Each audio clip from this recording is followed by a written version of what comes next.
gradual would be if you met somebody at work or a new friendship has occurred, and you, as it goes on, you see that, okay, maybe this relationship has more potential than the relationship I have with my partner.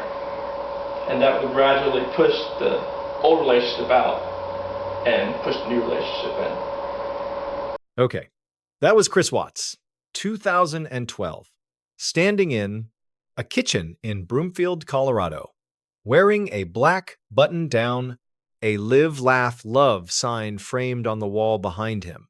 He's giving a community college speech, 9 minutes long, about how relationships fall apart. And what you just heard him say about meeting someone at work, about pushing the old relationship out and pushing the new one in, that's exactly what he would do 6 years later to his pregnant wife, Shanann, and their 2 little girls. Hey, so I want to tell you about this case because honestly, I've been covering true crime for a while, and sometimes you find a case that just sits different. This one sat with me for weeks, not because of what he did. We already know what he did. It's because of when he said he would do it. 6 years before, on camera, on YouTube, with his future wife cheering him on in the comments. That's where this gets dark in a way that most coverage just misses. Stay with me here, because I want to tell you who Shanann was first, not because she was a victim, but because she was a person, and she's the one who watched that video, liked it, and married him 6 months later. Shanann Ruzicek, that's her maiden name, grew up in Aberdeen, North Carolina, born in 1984. 1 younger brother, Frankie. Parents, Frank and Sandra. Small family? Close family? If you've seen footage of her, and there's a lot, because she filmed her whole life, you already know what kind of person she was. Loud laugh, fast talker, somebody who walked into a room and you noticed. Her mom called her a fireball. I think that's the right word. She'd been married once before in her early 20s. That ended. She didn't hide it. She talked about it on Facebook, how it hurt, how she came out of it stronger. That's who Shanann was. She shared things. She had lupus, diagnosed in 2010 after a bad car accident that nearly broke her. And she wrote about that too, publicly. The pain, the recovery, the learning how to walk again after her neck surgery. Some people are going to tell you that's why she's partially to blame, that she was too open, too loud, too much on social media, too MLM. And I want you to actually hear this part. None of that is why she died. She died because she married a man who was already describing on camera exactly how he would one day leave her. And she didn't know. Nobody knew. You wouldn't know either. That's the part that's hard. She met Chris in late 2010 on Facebook, of all places. He sent her a friend request, cousin of a friend of hers. She accepted, like, whatever. She told people later, I was like, I'm never actually going to meet this guy. But they did, and they clicked. Opposite energies. Shanann loud, Chris quiet. Shanann in the center of every room, Chris along the edges. They dated for almost 2 years. In 2012, they made the decision to move to Colorado. Chris went first. He stayed in the basement of a family Shanann had once worked for as a nanny back in North Carolina. Shanann joined him a few months later. And here's where that video comes in. April 2012. Chris was taking a speech and communications class at Central Piedmont Community College. Adjunct professor named Brenda Armentrout. He never finished a degree there, 1 semester, but for this class, he had to give a presentation. And for some reason, he chose this topic. Communication speech, relationship, deterioration and repair. He filmed it himself, posted it to YouTube. It's the only video he ever uploaded. It's still out there. News outlets verified it was him. AP verified it. NBC verified it with a friend of his. It's authentic. And in the video, Chris, 6 years younger, noticeably heavier, stands in the kitchen and explains step by step how marriages listen to this. Sometimes you find your partner no longer attractive physically or in their personality. When you are in a relationship, you have to show desire, lust toward your partner. Sometimes when you get married, that the lust and the desire kind of fall by the wayside. He talks about two kinds of breakups: sudden and gradual. Sudden is infidelity. Gradual, that's the part I played you. Meeting someone at work, pushing the old out, pushing the new in. And this is the part nobody really talks about. He lists 3 questions. 3 questions he says you have to ask yourself when your relationship is falling apart. Do I have the desire to keep this relationship going? Do I have a moral obligation to stay in this relationship? Or, and listen to this one, is it a necessity for me to stay in this relationship? I want you to sit with that for a second. A 27-year-old man recording himself on camera, asking whether he has a moral obligation to stay in the relationship he's about to propose to get into. Shanann was not in the video. She was still in North Carolina at this point, but she watched it. She found it. She commented. Under her old last name from her first marriage, Shanann King, she typed out one comment. Great job, Christopher. Good information. That comment stayed under that video for 6 years, until she was dead. Okay, hold that in your head for a minute, because we have to fast forward now. I'll get back to that comment. I'll get back to the video. You're going to need to hear it again at the end. Chris and Shanann got married in November 2012, back in North Carolina. A ceremony Chris's parents didn't attend, that's gonna matter later. Just hold on to that one too. They moved into a 5-bedroom house in Frederick, Colorado, 2825 Saratoga Trail. If you've seen any photos of this case, that's the house. Cul-de-sac. Looks like every other suburban house in America. Chris got a job at the local Ford dealership. Shanann sold cars there too. December 2013, Bella was born. July 2015, Celeste, they called her CC. And CC had a peanut allergy so bad that if she got exposed, she needed an EpiPen to not die. That one matters too. There's a lot of details here that matter later. Just trust me. Chris got a new job in 2015. Field coordinator at Anadarko Petroleum, oil and gas drilling company. Worked at a site called Survey 319. Hold on to that location too. Money was tight. Between Shanann's medical bills for lupus, a $25,000 neck surgery out of pocket, 2 years of doctor visits trying to figure out what was wrong with the girls, turns out both had milk allergies. They filed for bankruptcy in 2015. Over $70,000 in debt. Credit cards, student loans, medical bills. They were drowning. Then Shanann found Thrive. Lavelle, you probably know it. Multi-level marketing, vitamin patches, lifestyle. MLMs are a whole conversation, and I'm not getting into it right now. But Shanann was good at it. Like top producer good. She hit rankings. She won trips. She got a monthly car bonus, bragged about it on Facebook, made real money. Not everybody does in MLMs. Most people lose. But Shanann was a closer. She was the kind of person who could walk up to a stranger at Target and end the conversation with their phone number and a product order. She was working 65 hours a week. She wrote about it in Thrive's own magazine in May of 2018. Her own words, I was wiped out. I was working 65 hours a week and also taking care of my kids. That's May. 3 months before she died. And that same month, May 29th, she found out she was pregnant, 3rd baby.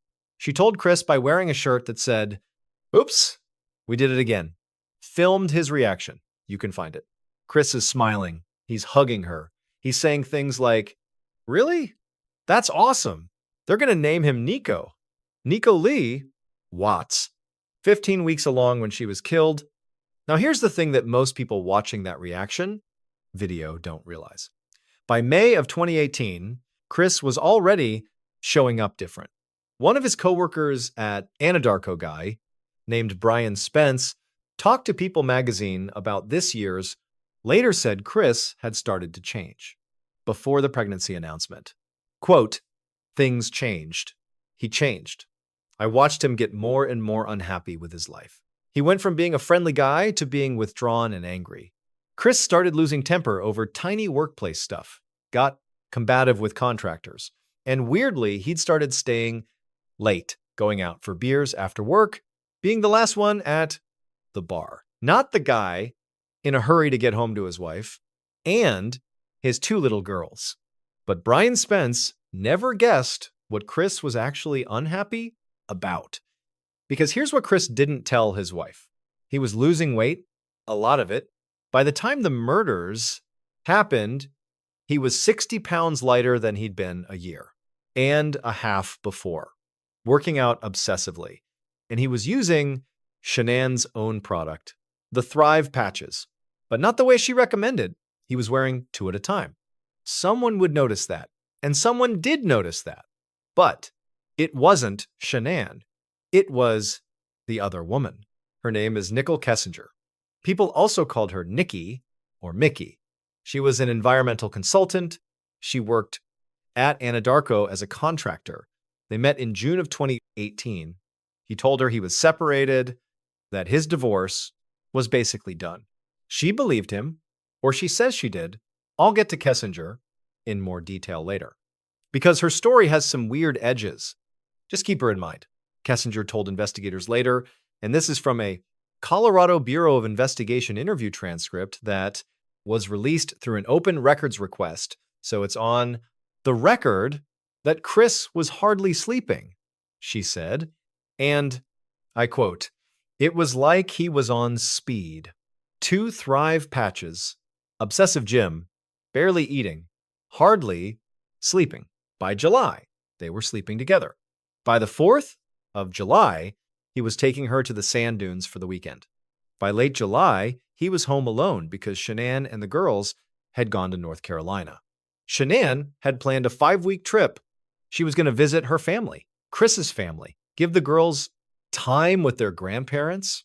Chris was going to fly out for the last week. He had to work until then. But the truth, the actual truth, was that the second Shanann's plane took off, Chris had what Kessinger later called an instant sense of freedom. He moved into her house, basically the whole time. Shanann was 3 states away, building sandcastles with her daughters. Chris was in Colorado, living with another woman, taking her to museums, taking her on weekend trips, telling her he loved her, looking up secluded vacation spots for the 2 of them on Google, his own searches. And Shanann knew something was wrong. She just couldn't name it yet. She texted a friend, "He hasn't touched me, hasn't kissed me, hasn't really talked to me all week." She was 5 months into a pregnancy that neither of them had planned with a man who had become unreachable. Her best friend, Nicole Atkinson, who I'm going to tell you more about in a minute because she's honestly the reason this case ever got solved, remembered later that Shanann entertained the idea that Chris was cheating, but she didn't fully believe it. Quote, "You want to believe the best in people." That's what Nicole said. "You want to believe the best in people, and I need you to actually hear that, because that's not a weakness. That's what most of us do every day with the people we love." Shanann wasn't stupid. She was loved, and she loved back, and that's not a crime. The crime was what he was already doing behind it. Okay, now we have to talk about the trip to North Carolina, because this is where it cracks open. Chris flew out for the last week, and he was different, not just distant, cold, would not touch her, would leave the room when she tried to be affectionate. Bella and Cece, who were normally climbing all over him, shied away. Because kids feel that stuff. They always do. And then, and this comes from letters Chris later wrote from prison, so take it with a grain of salt that it's coming from a convicted liar. Shanann had a bad headache their first night there. Chris gave her what he told her was an over-the-counter pain reliever. It wasn't. It was a narcotic. He was trying to end the pregnancy. He figured if the baby was gone, it would be easier to leave. She vomited most of the night. He did not help her. Then on that same night, he texted Kessinger, said he couldn't talk, could only text. She wrote back, "Why not? Are you with her?" And then his parents come in. And this is going to sound like a side plot, but it's not. This is central. Chris's mother, Cindy, serves CC ice cream with peanuts in it. The kid who has the peanut allergy so bad, she carries an EpiPen. Shanann was furious. And according to her, Chris's sister, Jamie, then laid out an actual bowl of peanuts in the house. Shanann took the girls and left. She never went back to that house. Chris's parents then skipped Cece's birthday party about a week later. This is the Watts family that later, after Shanann was dead, went on national television to call her unstable, bipolar, manipulative. Just keep that in your head too. It matters at the end. The night before they flew back to Colorado, Chris told Shanann he didn't want another baby, that he was happy with just Bella and Cece, which was, insane. They had chosen this pregnancy together. They had filmed the reveal together. And now, 5 months in, he's telling her he's out. She texted a friend, "I don't feel safe with him," after what he said about the baby. She said those words out loud to another person. And she typed them on a screen. "I don't feel safe with him. I'm going to come back to that too." They flew back to Colorado on August 7th. Shanann had a business trip to Arizona coming up. She thought about canceling. Chris insisted she go. Promised they'd reconnect when she got back that weekend. Just them. What she didn't know, what she couldn't have known, was that he saw her trip as one more chance to be with Kessinger. And Saturday, night of that Arizona trip, is when it finally cracked. Chris took Kessinger out to dinner, a place called the Lazy Dog.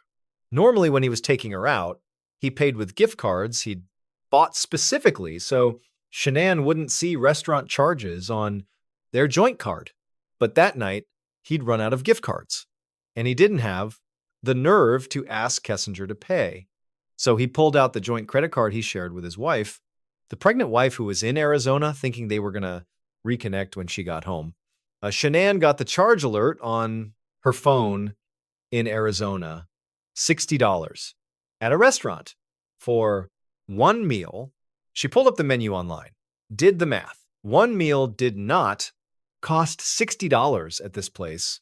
And an hour later, Chris wasn't home, even though the restaurant was only 15 minutes from their house. She told her friends she knew. And on Sunday night, August 12th, her flight home from Arizona got delayed 3 hours. That same night, Chris spent 111 minutes on the phone with Kessinger. Phone records confirm it. He tucked his daughters into bed at 7:45 that evening, knowing, according to his own letters from prison, that this would be the last time he'd ever tuck them in. And at 10:05 that night, 5 hours before his wife's plane finally landed, he texted a coworker, guy named Aaron, who was planning to check the Survey 319 oil site in the morning. Chris told him, "Don't bother. I can go. I'll handle it. No need for both of us to go out there." He sent LOL. 5 hours later, his wife came home, and everything that happened next was already decided. Shanann landed at Denver International a little after midnight. Nicole Atkinson was with her. They'd been on the same business trip. Nicole drove Shanann home, pulled into the driveway of 2825 Saratoga Trail at 1:48 in the morning. Shanann got out, grabbed her suitcase, walked up to the house. Nicole watched her get inside safely, the way you do when you're dropping off a friend late at night. Then she drove home. That was the last time anyone outside the family saw Shanann alive. Chris was awake when she came in. That part we know because he told investigators later. What actually happened in the next 3 hours, we only know from the version he eventually wrote out from prison. According to Chris, they talked. An emotional conversation. He told her he wanted to separate. She told him he'd never see the kids again, and that, according to him, was when something took over. He strangled her. While she looked back at him, she couldn't fight back. He said later in letters to an author named Sherilyn Cadle that he thought about stopping, and then thought about Kessinger, and kept going. And here's the part of his confession that changed over time. Publicly, what Chris first told police was that he killed Shanann in a rage after seeing her strangle their daughters. That was the first story. That story was a lie, because what he eventually admitted in writing from a prison cell in Wisconsin was that he'd gone into Bella's room first, and Cece's room. Before Shanann even came home, he'd already tried to kill them with pillows from their own beds, and he failed. He didn't do it right. They were still alive when Shanann got home, which means when Bella came into her parents' bedroom that morning and saw her mother's body, Bella, 4 years old, in pajamas, she came in because she'd woken up, because she was still alive, because her father couldn't finish what he started the first time. Stay with me. I know. Chris said Bella asked him what was wrong with Mommy, and he told her mommy was sick, that they needed to take her to the hospital to make her better. He told Cece the same thing, and the girls, his daughters, followed him out to his work truck, bringing their blankets and stuffed toys. Bella, being 4 and already careful, told him they needed their car seats. He told them it was okay this time. At 5:27 in the morning, a neighbor's security camera caught Chris's truck leaving the driveway. Nate Trinastich's camera. If you've ever seen the grainy footage from this case, that's the one. It's the only moving thing on that street. That morning, Chris drove his family 40 miles north to the Survey 319 oil site, the one he'd texted his coworker about the night before, the one he'd made sure he'd be alone at. What he did there in the next couple of hours is detailed in court documents and his own later confession. I'm not going to walk you through all of it. You don't need to hear it, and they don't need to be reduced to it. What matters is this. Shanann, 15 weeks pregnant with their son Nico, was buried in a shallow grave. Bella and Cece were forced through 8-inch hatches into 2 separate crude oil storage tanks. It would take emergency crews 14 hours in hazmat gear to recover them. And while that was happening, while his family was being destroyed, Chris got cleaned up, drove back toward Frederick. At 8:30 in the morning, he called his daughter's school, told them the girls wouldn't be attending anymore, then caught himself, changed it to, "Are they there now?" Like he was suddenly remembering to play a role. That call is documented. His coworkers showed up at the site around the same time. They said Chris seemed completely normal, worked his shift, didn't act off, didn't seem distracted. His family was, at that moment, feet away from him. Now, here's where Nicole Atkinson comes back into the story. She woke up that Monday morning and didn't hear from Shanann, which was weird. Shanann always texted after a trip. She'd gotten in late, she'd be exhausted, but she'd message. That was their pattern. Shanann also had an OB appointment that morning at 10. She was supposed to hear the baby's heartbeat. This was Nico's big day. She would not miss that appointment. Not for anything. Nicole tried calling. No answer. Tried texting. No reply. Tried a Level business call they were both supposed to be on. Shanann missed it. So Nicole got in her car. She had her teenage son and her 2-year-old with her. She drove to Shanann's house, knocked on the door, rang the bell. Nothing. Looked through the windows of the garage. Shanann's car was still parked inside, the car seat still in the back. Through the front door's side window, Nicole could see something that made her stop breathing. Shanann's shoes. The ones she wore every single day, sitting right inside the door. Nicole called Chris. He was at work. He acted confused. Said Shanann had probably gone to a friend's house. Nicole pushed back. Her car is here. Her shoes are here. Something is wrong. Chris was slow to come home. He said he needed about 5 minutes. So Nicole called the Frederick Police Department, asked for a wellness check, told them she thought her pregnant friend might have collapsed inside the house. A police officer arrived within minutes His name was Officer Scott Coonrod. He showed up before Chris did. And Nicole told the officer everything. Her friend was pregnant. She wasn't answering. Her shoes were inside. Her car was inside. And then she said something that years later, I still think about. She told Officer Coonrod that she'd been told Chris and Shanann might be having marital issues, that she had only learned that from Chris himself on the drive over. Shanann had not told her best friend they were having problems. Chris had told her, apparently, that morning, on a phone call, right as her friends were realizing she was missing. And I want you to actually sit with what Nicole did next, because this is the part that saves the entire case. When Chris finally pulled into his driveway, Nicole didn't just stand there wringing her hands. She followed him inside, watched him, watched how he searched the house, watched what he looked at and what he didn't, and started finding things. She found Shanann's cell phone sitting on the kitchen counter, Shanann's phone, the thing she never put down, just sitting there. Then she found Shanann's purse, her wallet, her ID, her money, the kids' medication that they couldn't skip. One of the girls needed it every day, all sitting in the house. Shanann hadn't taken any of it anywhere. And Nicole watched Chris the whole time. She'd say later to ABC News, I knew he had something to do with it the day I was at his house with him. But I didn't want to think that. You want to believe the best in people. Here's the thing about what Nicole did that doesn't get talked about enough. By forcing the police to show up within hours, not days, she stopped Chris from doing what he had planned to do next, which was come home from work, clean everything up, get rid of Shanann's phone and purse and wallet, and start a controlled story about how she'd left him. Instead, police were already standing in his living room when he walked through the door. He didn't have time.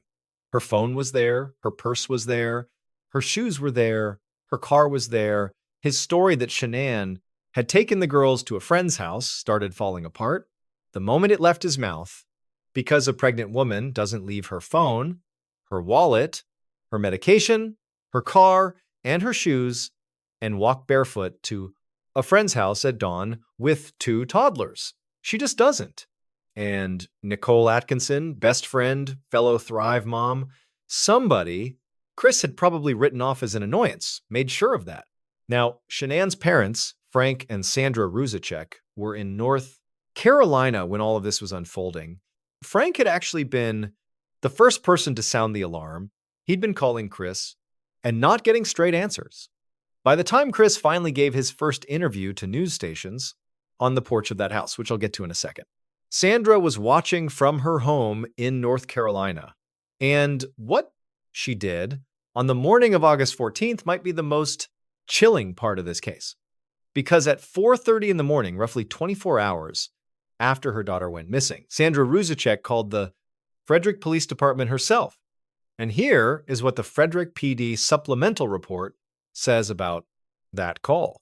This is public record released by the Weld County District Attorney in a 2,000-page case file the Denver Post obtained through open records. So this is on the record. Quote, she stated that Christopher is acting weird and out of the ordinary. She said that Christopher is telling people he has to go to work, and that just doesn't seem right. She felt that he is going out to pour oil on the bodies to dispose of them somewhere, pour oil on the bodies. Sandra Ruzicek said that before a single body had been found, before anyone knew where Chris was working that week, before Survey 319 even entered the public conversation, her daughter had been missing less than a full day, and she called the cops and told them her son-in-law was using oil to dispose of her grandchildren. She was right. Frank Ruzicek did the same thing. He told a detective to find Chris's GPS. Quote, I told the police to find his GPS because his GPS was going to tell them where my family is. Both of these parents knew, not because they had evidence, because they knew their son-in-law. And something about the way he was moving through the world, that Monday they felt it. I want to actually hear that too, the instinct that mothers and fathers get that friends like Nicole get. The instinct we tell ourselves is irrational, that the legal system tells us isn't admissible, that we're supposed to dismiss. 3 separate people in Shanann's life called the police on Chris within 24 hours of her going missing. Nicole, Sandra, Frank. 3 people who had every reason to hope for the best, and all 3 of them were right. But Chris didn't know that yet. And on Tuesday, August 14th, less than 24 hours after his family had been reported missing, he agreed to do interviews with 2 local news stations. On his own front porch, this is the thing that's now infamous. People call it the sermon on the porch. If you've seen one clip from this case, you've probably seen this one. When I got home yesterday, it was like a ghost town.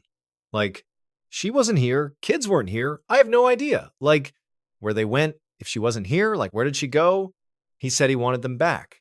He said he wanted Bella to come running at him, knock him on the ground, give him a hug. He said, quote, "This house is not complete without anybody." Here, the way he talked about them was already in the past tense. Celeste always loved those shoes. Bella always wore her flip-flops. She's the girly girl, past tense. About a pregnant woman and 2 toddlers who were officially just missing. There was no grief in his face. There were no tears. He was smiling in some of it. A psychologist reviewing the footage later flagged what anyone watching could already see: he was performing. And he wasn't even doing it well.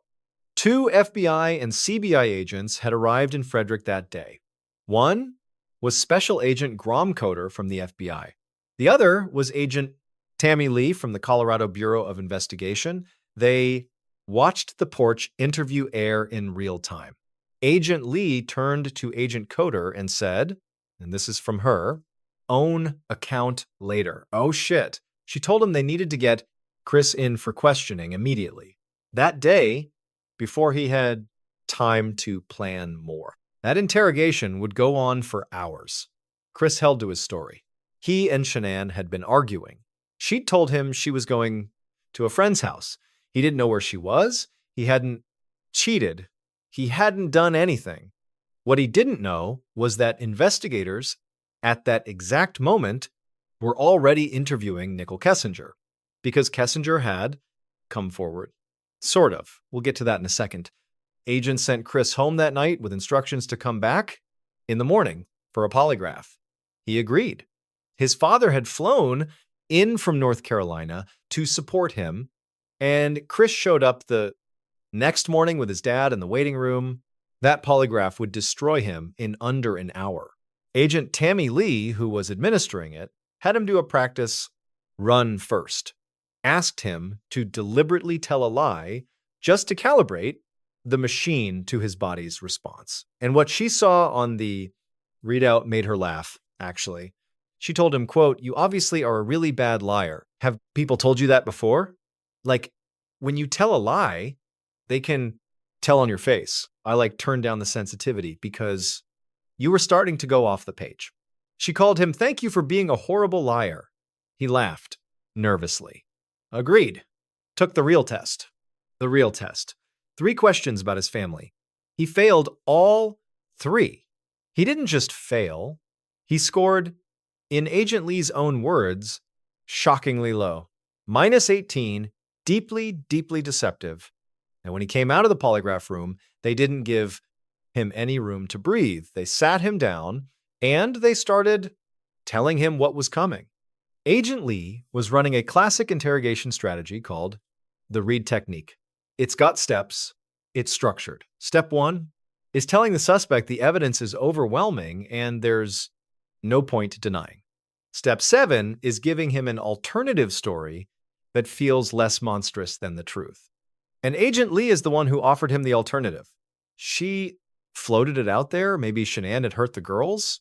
And then you had to react. Chris's whole face changed. She could see it. He jumped at it. He'd later admit himself that he had never thought to blame Shanann before Agent Lee put that option on the table. But the second it was there, he took it. Agents knew he was lying about that too. because no parent, none walks in on their spouse, killing their children, and then smothers that same spouse. That's not how grief works. That's not how anything works. But they let him keep going because they needed him to place himself inside the act. And he was doing it slowly, partially, piece by piece. Still, he would not fully give up. He still insisted he hadn't touched the girls. He was sticking to Shanann did it. And he kept asking if he could talk to his dad. So the agents took a risk. They brought his father into the interrogation room. Ronnie Watts, Chris's dad, had no idea what his son had done. Agents thought the sight of his dad might break him, or it might backfire, and his dad might tell him to lawyer up. They took the risk. Ronnie sat down across from Chris, and Chris quietly, barely audibly told his father what he had told agents. That Shanann had hurt the girls, that he'd hurt Shanann in Rage. Ronnie believed him. That part matters. Because Ronnie, later on national television, would repeat his son's lie. That Shanann was unstable, bipolar, manipulative, a danger. He'd smear his daughter-in-law publicly while she was in a grave because his son told him to. And his son, sitting in an interrogation room, knew he was doing it. The confession eventually got Chris placed at the scene, got him to show the agents on a drone photograph exactly where each body was at the Survey 319 site. S for Shanann, B for Bella, C for Cece, marked with his own finger. That was the end of him as a free man. 24 hours later, he was in custody for 3 counts of first-degree murder. And this is where most people think the story ends. But this is where it actually starts getting worse. Because Chris would keep changing his story. He'd write letters from prison. He'd sit for a second interrogation in February of 2019, 5 hours long, after he had already been sentenced voluntarily to those same agents who put him away.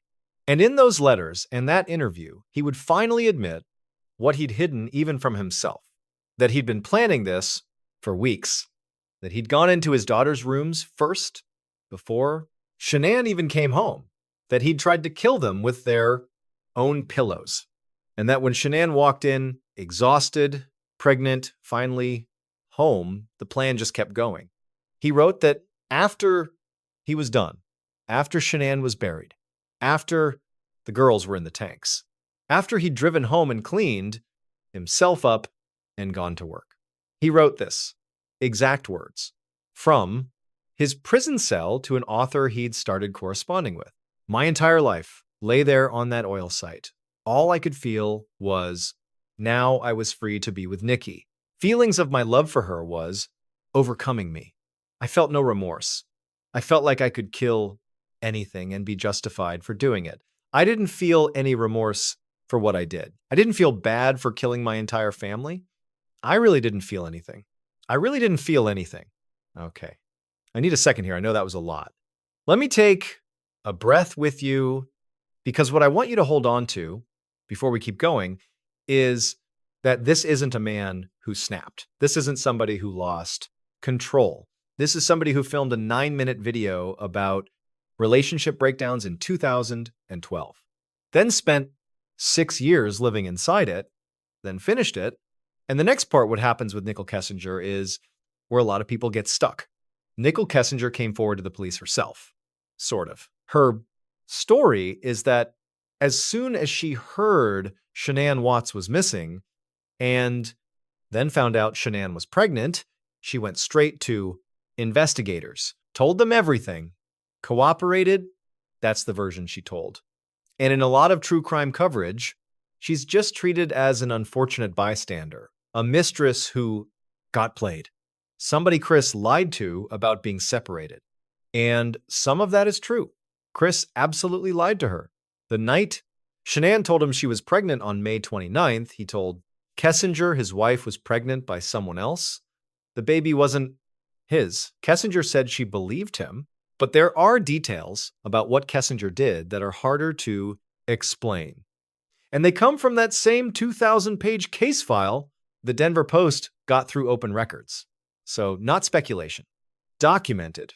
Before Kessinger went to police, she deleted everything. Every text message with Chris, every call log, every photo, every video. She even deleted his contact from her phone. And she had a secret calculator app. You probably know what those are. They look like a regular calculator on your home screen, but if you punch in a passcode, they open into a hidden vault. Photos, videos, messages, stuff you don't want anyone to find. Chris had one. Kessinger had one too. And before she walked into an interview room and talked to a Colorado Bureau of Investigation agent, she wiped it. She told investigators afterward that she deleted everything because she was grossed out. Which, I mean, maybe. People respond to betrayal in weird ways. But investigators noticed some other things.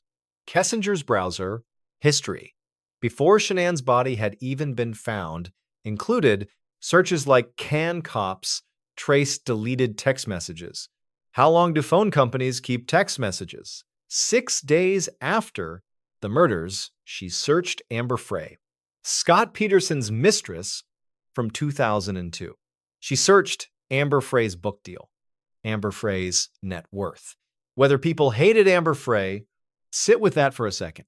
The other woman in a murdered pregnant wife case was Googling what happened to the other woman in a previous murdered pregnant wife case. A case where that other woman cooperated fully, recorded phone calls for police, testified at trial, and wrote a best-selling book. And then there's this. Investigators found that Kessinger had been running Google searches for Shanann Watts by name at minimum months before she even started working at Anadarko. Some reports trace those searches as far back as September of 2017. That's almost a year before the affair, she said, began in June of 2018. When asked about those early searches, Kessinger said she might have accidentally clicked on Shanann's Facebook profile. By typing in her name, investigators didn't push back on her, didn't challenge it. She was not considered a suspect. She was granted immunity. And here's why I want to keep this balanced. Because conspiracy theories about Kessinger, that she helped plan the murder, that she was at the house, that she was involved, those have zero evidence. And Weld County District Attorney Michael Rourke addressed this directly. He said at the sentencing press conference, quote, "We don't have any reason to believe that she had any prior knowledge or involvement in the death of Shanann, Bella, Celeste, and Nico.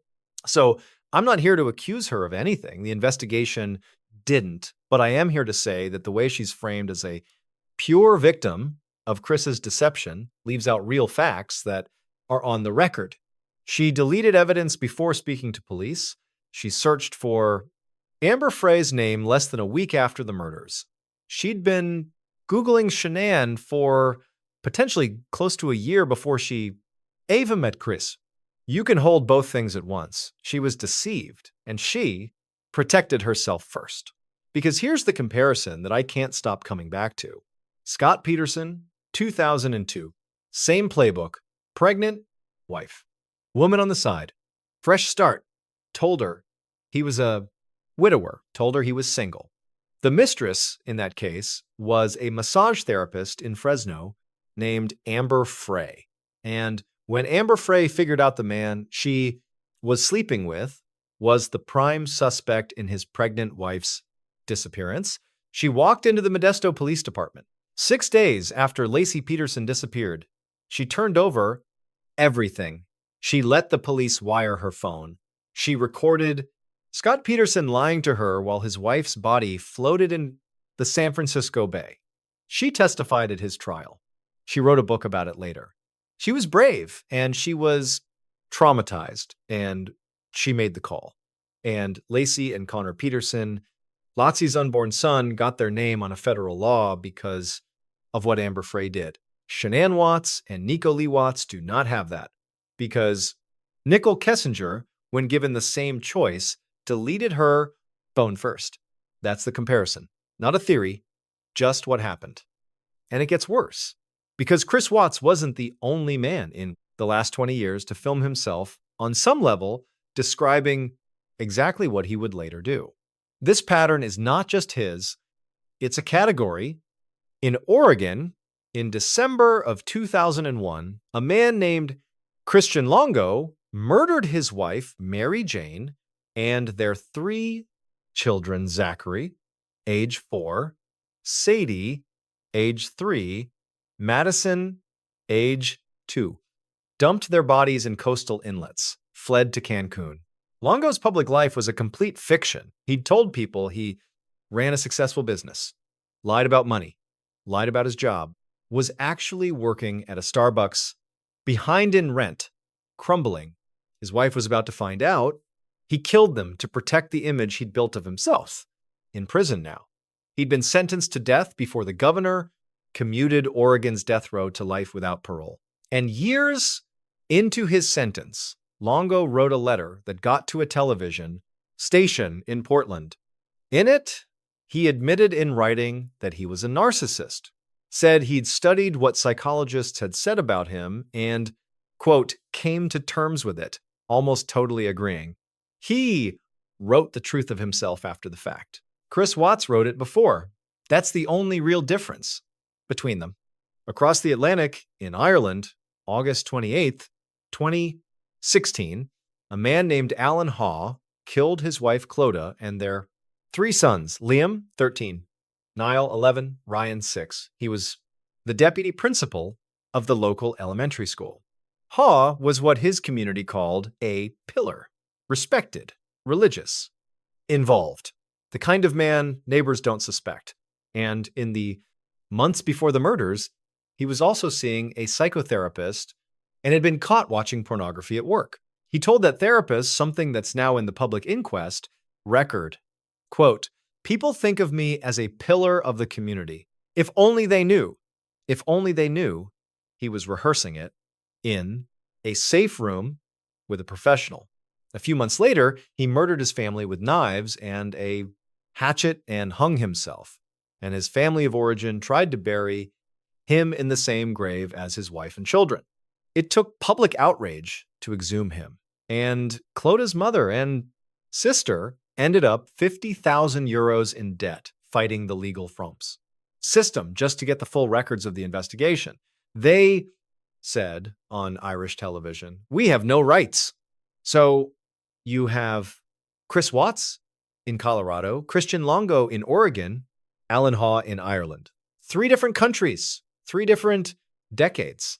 All men whose public selves could not survive the private truth they were living, all of them in some form on YouTube, in letters, in a therapy room, had spoken the blueprint out loud to somebody before they did it. And the only real question is how many other men are in that room right now with therapists saying some version of the same thing, and who's going to hear it in time. Chris Watts pleaded guilty in exchange for the prosecution not seeking the death penalty. That was the Razuchek family's decision, honestly. They didn't want Shanann's death to produce another death. They wanted him alive and in prison. On November 19th, 2018, he was sentenced to 5 consecutive life sentences without the possibility of parole, plus 2 concurrent life sentences, plus 84 years on top, just in case. And at that sentencing, every member of the Zuchek family stood up and spoke. Frank Shanann's father went first, called Chris a heartless monster, talked about watching the surveillance video of his son-in-law carrying his daughter and granddaughters out of the house like trash. Shanann's brother Frankie had his statement read for him by the prosecutor. He wrote to Chris, "My blood is boiling as I write these last words, because they are the last you will ever hear. From me." He was 26. Sandra Ruzicek, the woman who called the Frederick police department at 4:30 in the morning and told them her son-in-law was going to pour oil on the bodies, stood up last. She thanked the town of Frederick. She thanked the FBI. She thanked Nicole Atkinson by name, calling her a hero. And then, speaking directly to Chris, She said, quote, "Shanann put a crown on your head. Unfortunately, the day that you took their life, God removed that crown, and that was supposed to be the end of it. But that's not the end of it, because Chris's family, his parents, Ronnie and Cindy Watts, the same parents who skipped their granddaughter's birthday party, the same parents who had peanuts in the house, went on national television within weeks. And they didn't defend Chris's actions. They defended his lies. They said Shanann was unstable, bipolar, manipulative. They said that the person Chris had become was her fault, that the sweet boy they raised had been corrupted by the woman he married. Shanann was in a grave when they said that. Her family had to hire attorneys to fight for her memory. The Ruseks put out a public statement calling the Watts remarks vicious, grotesque, and utterly false. They said her memory deserves protection, and this family is fully prepared to do that. Think about that. A family who has just lost a daughter, 2 granddaughters, and an unborn grandson having to hire lawyers to protect their dead child's reputation from her own in-laws. That's a system failure. And the Razucheks would go on to become advocates for cyberbullying laws in North Carolina because of what they were put through online. Meanwhile, Chris Watts, he was moved from a Colorado prison to a maximum security facility in Waupun, Wisconsin, Dodge. Correctional institution. He's a model prisoner by all reports. He doesn't cause trouble. He reads his Bible. And here's the part that I think about the most. He keeps photographs of Shanann, Bella, and Cece in his cell, and he's told investigators that every night he reads one of the girls' favorite books out loud to their pictures. A petition circulated to have the photographs removed. Prison officials refused. They don't violate policy. And he gets fan mail, a lot of it, from women who find him handsome, who say he was misunderstood, who send him romantic letters and photographs of themselves. He's been writing some of them back. Some of them visit. And I had to stop writing the script at that part because I don't know what to do with it. Detective Dave Baumhover, the lead detective on this case, the one who stood at the oil site watching those girls' bodies come out of the tanks, developed post-traumatic stress disorder afterward, had to leave the force. His wife, Lori, said something in an interview that stopped me. She said that when they go out in public, she has to direct him away from little girls. Quote, "Don't look down that aisle. There's a family there. Don't look right, look up." She said, "I feel like if I don't catch a little girl, if I miss one, that I've failed him." Agent Tammy Lee, the one who administered the polygraph, broke down sobbing in a hair salon 2 days after watching the recovery of the girls. Her mother and sister watched her cry and couldn't do anything. She said the image doesn't leave her. The people who saw this case up close, the professionals, the detectives, the agents, the first responders, a lot of them are not the same afterwards. That's a real thing that happened to real people. Because of him, Chris Watts gets fan mail. Detective Baumhover can't be near children in a grocery store. Just sit with the shape of that. And I want to come back to something now, because at the start of this video, I told you about a comment. Shanann King, that's the last name she used before she became Shanann Watts, left a comment under Chris's 2012 YouTube video. 5 words, "Great job, Christopher. Good information." She meant it. She was 28 years old. She'd survived a first marriage. She'd survived lupus. She was in love with a quiet man from North Carolina who had taken the time to research what makes relationships last. And he'd put the work into a 9-minute video on YouTube and cited his sources and gave 3 questions. You should ask yourself, if your relationship is in trouble, do I have the desire? Do I have the moral obligation? Or is it a necessity? Shanann watched that and was proud of him. She wrote a comment to cheer him on. And she married him 7 months later, and she had 2 daughters with him. And she was pregnant with a son. And he had already told us On the record, on camera, still there. If you go look, that he would one day look at her and decide she was no longer necessary. She just didn't know the questions were about her. Shanann Catherine Ruzicek Watts was 34 years old. She had a loud laugh. Her friends still talk about it. Her mom called her a fireball. Her best friend Nicole drove to her house the morning she went missing because her gut told her something was wrong. Bella Marie Watts was 4. Celeste Catherine Watts was 3. They had a baby brother they never got to meet, whose name was going to be Nico Lee Watts. He was 15 weeks old, inside his mother, the morning she came home from Arizona. If you want to do something with this video and you don't have to go look up the Ruzicek family's work. They've been advocating for cyberbullying laws since the trial. And Nicole Atkinson, who nobody put on a poster, who didn't write a book, who just drove to her friend's house because her friend didn't text her back, she's the reason this case got solved within 3 days instead of 3 weeks. Sometimes the best of what we can do is just not stop calling. That's what saved the evidence. That's what gave the Ruziceks their justice. That's what let a jury, or in this case, a judge, put the man who did this away for the rest of his life. One friend, refusing to stop. I don't have a neat way to end this. I've been sitting with this case for weeks, and I don't think there is one.